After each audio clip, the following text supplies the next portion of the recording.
Merci, monsieur. Pardon. Merci. Je disais que c'est un plaisir pour l'Université Antonio de Nebrija d'avoir collaboré et bien travaillé avec le ministre pour organiser ce forum ici. Je suis sûr qu'avec le travail du professeur Fontella et du professeur De Castro, qui ont été déjà mentionnés par le ministre, je suis sûr que la réunion sera un succès. Et je vais faire une petite présentation tout d'abord pour mettre en contexte ce que pour nous à l'université souhaitons qu'il passe dans ces réunions-ci. Je vais utiliser les, si vous me permettez, je vais utiliser les.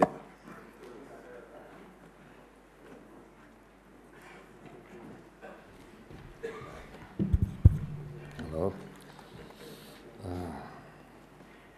pardon, ça va prendre pas beaucoup de temps, j'espère.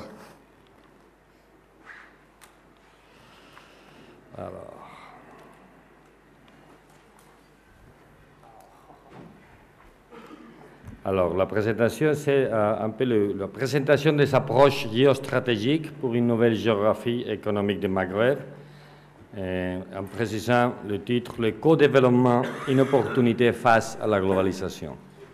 Je m'excuse pour mon français, que vous pouvez comprendre que ce n'est pas le mien.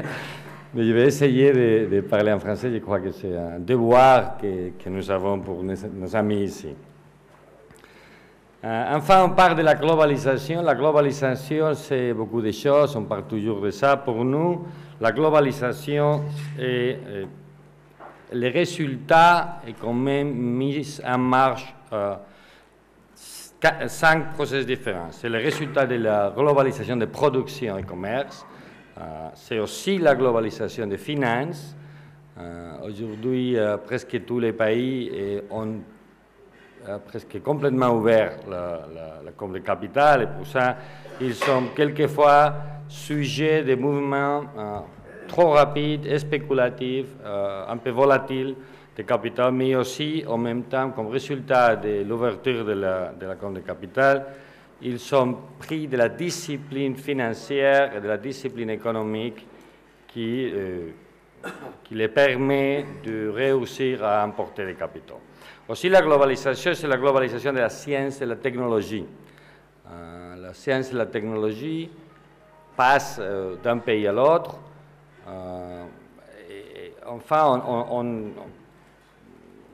beaucoup de fois, on dit qu'il n'y a pas de droit de propriété non plus. Pour quelque chose, c'est le résultat de la technologie qui a mis en question le vieux concept de la propriété intellectuelle. Mais du point de vue des efforts communs dans le monde, c'est aussi une possibilité de révolutionner les économies parce qu'il fait beaucoup plus facile d'emporter les nouvelles idées. L'environnement, bien sûr, les problèmes de l'environnement ont devenu mondial avec la globalisation. On parle toujours du protocole de Kyoto, c'est après la COP de Rio et de Kyoto que je crois qu'on peut dire sans problème que tout le monde a pris conscience des conséquences mondiales de l'environnement. Mais aussi, il y a une dimension politique et géopolitique de la globalisation. La globalisation, enfin, est née du processus qu'on a passé à l'Europe avec les faillites de l'économie centralisée de l'Union soviétique, le collapse de l'Union soviétique, d'une façon ou l'autre, a créé une perspective économique et politique de l'économie sociale de marché, qu'on peut dire, qui est aujourd'hui perçue comme l'alternative globale et mondiale de l'organisation sociale et économique. C'est pour ça que la globalisation est aussi aura aussi une dimension politique. Mais dans l'intégration, la globalisation pose aussi des questions et il prend des outils qu'il faut utiliser pour bien gérer la globalisation. On ne peut pas prendre une attitude réactive, il faut prendre une attitude proactive face aux mutations de variables clés, sources de croissance et de développement. C'est aussi qu'il faut faire des choix face aux défis de la compétitivité. La globalisation mise au milieu de la question politique nationale, la question de la compétitivité, de comment est-ce que les différents pays vont s'insérer dans les nouvelles économies globales, et pour ça la compétitivité devient un des mots-clés. Mais aussi, il faut réévaluer le rôle de l'État. Ça ne veut pas dire qu'on est retourné à un État dirigiste, à un État qui intervient dans l'économie productive, mais c'est bien sûr que l'État, en créant les conditions pour que l'économie bouge, pour que le secteur privé de l'économie marche, et enfin, on parle de plus en plus d'un État qui est un État bien organisé, qui est un État qui a une tâche nécessaire de réguler l'activité économique. On a un peu passé déjà la situation, on parlera de la dérégulation et on parle aujourd'hui de la régulation efficace. On a constaté que le développement économique a besoin d'un État qui est efficace, qui est peut-être petit, mais combien qui est bien compétent et bien efficace et qui prend des règles, certes, qui donnent des certitudes aux acteurs économiques pour qu'ils puissent se développer, actuer, etc. C'est pour ça que le rôle de l'État devient aussi bien important dans les nouveaux espaces économiques internationaux. Et la troisième utile que je vais mentionner ici, c'est les nouvelles stratégies de co-développement et de coopération, parce qu'on a constaté aussi que le développement économique, c'est un processus qui passe dans le contexte international, qu'il faut supérer la constatation traditionnelle de la coopération économique comme une relation bilatérale. Il faut se mettre dans le concept de co-développement, que c'est un processus de croisant ensemble qui a une perspective beaucoup plus grande que le seul aide économique, et c'est aussi un processus culturel, un processus social, etc. Now, quelle est notre vision de la du processus du co-développement? La globalisation, comme je disais, est devenue inséparable d'un processus complémentaire aussi de régionalisation. La régionalisation dans la globalisation intervient sur la base des critères d'efficience de la nouvelle géographie économique. Et il faut rechercher des solutions optimales pour cette nouvelle géographie économique. Et on a mis ici une liste de questions, de solutions qui, à notre avis, sont nécessaires pour la réinsertion dans les nouvelles économies mondiales. La solution optimale du point de vue des infrastructures, le système énergétique et de transport, l'aménagement des territoires et la création de conditions pour le développement des secteurs privés, ce que je viens de parler, l'efficacité de régulation, le nouvel rôle de l'État.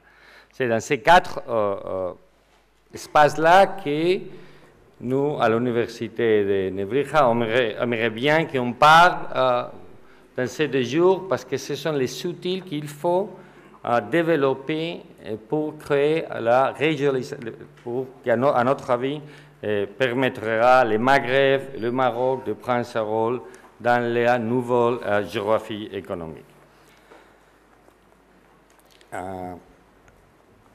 Là, on constate aussi une absence d'une vision globale et prospective de l'espace économique, con l'insuffisante incorporation de nouvelles approches de dimension territoriale et de développement. Le territoire est devenu, encore une autre fois, fondamental pour le développement économique, de la nouvelle géographie économique ainsi que de perspectives géopolitiques et géostratégiques.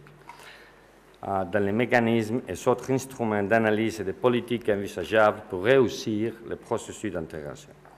La nouvelle géographie économique justifie un processus de forte intégration du Maghreb dont les territoires, la population et les ressources naturelles ont une dimension significative à l'échelle continentale et planétaire.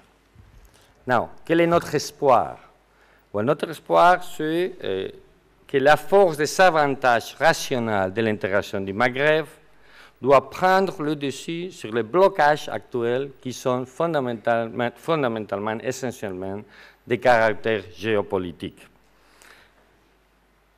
L'Europe peut et doit jouer un rôle essentiel dans la mise en valeur des avantages économiques du Maghreb. Mais il y a aussi des autres partenaires internationaux, africains et américains, qui sont aussi nécessaires pour que le Maghreb et le Maroc prennent sa rôle dans les nouvelles géographies internationales. Ça, c'est, comme je dis, notre espoir, et ça sera bien le résultat qu'on attend de le chemin. Mais notre conviction, c'est qu'il y a un important programme de recherche socio-économique sur le Maghreb qu'on peut construire ici ensemble et qui devrait identifier, évaluer et commencer à mettre en marche le projet commun que le Maghreb et la Méditerranée occidentale requièrent pour la nouvelle géographie économique. Et je ne sais pas si vous pouvez voir la liste de projets qu'on a dans notre ville. Il y a des projets dans tous les domaines de l'activité économique. Je vais vous laisser ici avec ce diapositive parce que ça seront les types de projets que nous aimerions bien qu'on y parle pendant les 2 jours. Il y a des projets de la création d'un réseau ferroviaire, il y a des projets du point de vue de pensement, de la technologie, la création d'une université technologique qui me revient, l'initiative de la convergence des nouvelles technologies. Il y a beaucoup de projets qu'on peut penser, mais tous ces projets-là, et beaucoup des autres, je suis bien sûr que vous tous aurez dans votre caractère, ce sont des projets structurants qui, à notre avis, sont fondamentaux pour que le Maghreb et l'Europe marchent dans le chemin du co-développement. Il faut construire ce qu'on appelle en Espagne des complicités entre les 2 rives du Méditerranée. Et il faut construire ces complicités avec des projets, à notre avis, des projets concrets qui créent des relations d'interdépendance économique, sociale, culturelle et humaine. Et c'est ça que nous appelons le co-développement. Et c'est dans ce contexte général que cette conférence prospective, à notre avis, est semée. Merci.